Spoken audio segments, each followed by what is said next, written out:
If there's one place in the world where eating less meat isn't a trend, a lifestyle movement, or an environmental slogan, that place is Bhutan.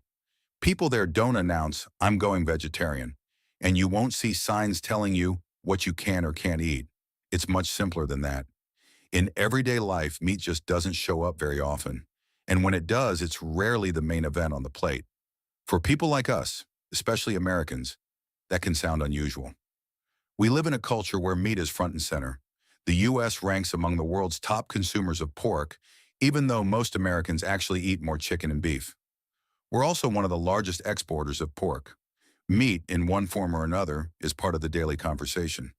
In Bhutan, though, it's just normal not to build a meal around it.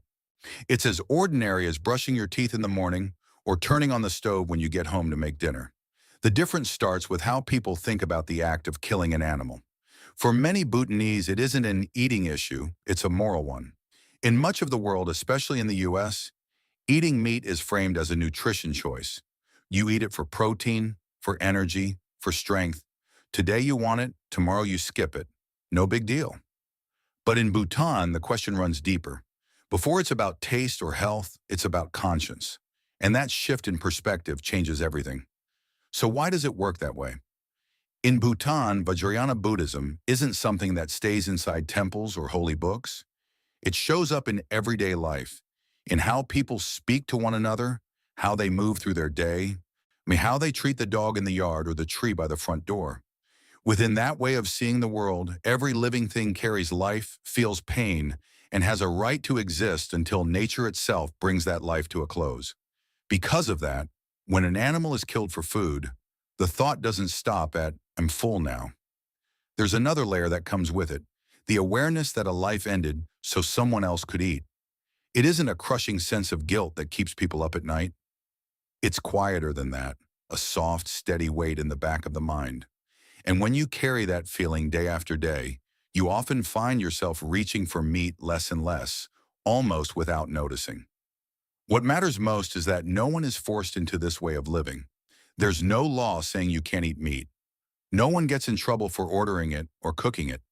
Instead, there's a shared understanding, passed down from one generation to the next. If it's not truly necessary, don't take a life. In a country that moves slowly enough to listen to that idea, eating less meat becomes something natural, even obvious. Not a rule, not a campaign, just the way things are. That's why if you spend time in Bhutan, one of the first things you notice is what you don't see. You rarely come across open slaughterhouses or scenes of animals being killed as part of daily life. Not because people never eat meat, and not because there's no demand for it, but because the culture itself isn't comfortable with putting that image front and center. In many parts of the world, slaughter has become an industry, something carefully pushed out of sight. High walls, closed doors, and distant facilities make sure most consumers only ever meet meat in its final form, clean, packaged, neatly arranged in a supermarket cooler. That setup creates a kind of separation. By the time dinner hits the table, the connection between eating and killing has almost disappeared. So when we grab a steak or a pack of chicken at the store, we rarely think about what happened before it got there. The process stays invisible. In Bhutan, the mindset runs in the opposite direction.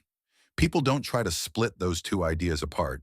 They recognize that eating meat is always tied to a life being taken, and instead of hiding that fact, they choose to limit their involvement from the very beginning. That's why the country hasn't built up a large slaughter industry. Killing animals isn't treated as a common line of work, and more importantly, it's not something they want kids growing up around as just another normal part of daily life. So where does the meat come from? The reality is, some people still want to eat it. Since Bhutan doesn't maintain large-scale slaughter at home, they import meat from outside, mostly from nearby countries, especially India. On the surface, that can sound contradictory, not wanting to take a life, but still eating meat prepared by someone else. For Bhutanese, though, it isn't about dodging responsibility. It's about creating distance, reducing their direct role in the act of killing, even if they can't completely remove themselves from the outcome. From their point of view, the ideal choice is simply not to eat meat at all, and if circumstances make it necessary, the next best thing is to avoid being the one who holds the knife or takes part in the killing. It's less about justifying meat and more about stepping away from harm as much as possible. Over time, in a society shaped by that mindset, meat naturally drifts into the background. It becomes optional, nice to have, but not something people feel they're missing. There's also a very practical side to this story, especially when you look at Bhutan on a map. This is a country built into steep mountains, narrow valleys, and long, bitter winters. In a place like that, raising large herds for meat isn't easy. Transporting fresh cuts across winding mountain roads is even harder. And keeping meat from spoiling in harsh conditions can be a challenge all on its own. So by default, meat becomes something that's inconvenient, not always available, and rarely central to daily meals. Nature, however, offers other gifts. Cold-resistant vegetables grow surprisingly well. And then there are the chilies. Everywhere you go, every meal you sit down to, there's heat on the plate.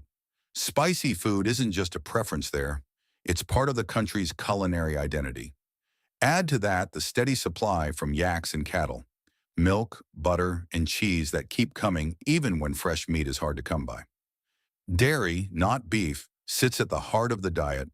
These foods store well, suit the climate, and deliver the energy people need to live and work at high altitude. So a different kind of meal took shape over time. Protein comes from milk instead of meat. Calories come from grains, vegetables, and the rich fats in butter and cheese rather than animal fat. And when a whole country eats this way for centuries, Shenji generations, meat stops feeling like a necessity at all. It becomes just one option among many, not the missing piece on the plate. We tend to feel like something is missing only after we've grown used to having it. If you never build a habit around meat, you don't really experience that sense of loss in the first place. For people in Bhutan, eating less meat isn't a struggle or a sacrifice. It's simply the most practical way to eat in the place they call home. So what does that look like on the table? When you explore Bhutanese food, one thing stands out right away. Meat is rarely the star of the meal. Their most famous national dish isn't built around beef or pork. It's chilies cooked with cheese. And people eat it day after day, week after week, without getting tired of it. In many cultures, including in the US, meat often symbolizes abundance. If there's meat, it feels like a celebration. Meat means a real meal. That idea barely exists in Bhutan. A meal is considered complete when it makes you feel warm in the cold mountain air, light rather than heavy and calm on the inside. Once meat stops being a symbol of prosperity, it naturally becomes less important. And when a whole country doesn't put meat on a pedestal, there's no real push to eat it all the time. This connects to how Bhutan looks at happiness. In a lot of places, happiness is tied to enjoying good food, wearing nice clothes, and having more. Bhutan is famous for its idea of national happiness, often described as one of the happiest countries in the world. But what people don't always notice is that this idea isn't closely linked to food at all. Eating in Bhutan isn't treated as a big, defining event. It's more like a reflection of your state of mind. A meal isn't judged just by how tasty it was or how much meat was on the plate. People also ask themselves quieter questions. Do I feel at ease now? Does my body feel settled? Does my mind feel clear? Or does something about this sit a little uncomfortably with me? In that way, food becomes less about indulgence and more about balance, something that nourishes not just the body, but the spirit as well. When you start asking those kinds of questions, meat stops being the automatic choice it often is for us. Not because it doesn't taste good, and not because people are forcing themselves to give it up, but because in their eyes, and the mental and emotional cost of eating it sometimes feels higher than the benefit. If a meal leaves you uneasy, then no matter how delicious it doesn't feel complete. For many Bhutanese, the right meal is one that brings a sense of calm, not just fullness. That said, it wouldn't be accurate to say people in Bhutan never eat meat. They do, but their relationship with it is different. It isn't part of everyday life, and it's not something people crave or look forward to. It's not a given. It's a conditional choice. Most often, it shows up during specific moments, especially in the harsh mountain winters, when the cold demands extra energy from the body and food options become more limited. Even then, meat isn't eaten for pleasure. It's usually dried, cut into small pieces, and used sparingly, enough to sustain, not to indulge. During religious festivals, meat almost disappears from the table altogether. There's no official ban, No written rule. It's simply an unspoken understanding. A day meant for prayer and reflection isn't the right time to benefit from the death of another living being. From the outside, this way of life can make Bhutan seem like a place of scarcity.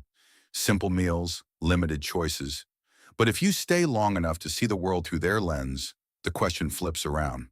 Why do we eat so much meat when it's possible to live a little lighter, a little slower, and with a bit more peace of mind? In the end, it comes down to perspective. Everyone draws that line in a different place. To eat meat or not, that choice, as always, is up to you.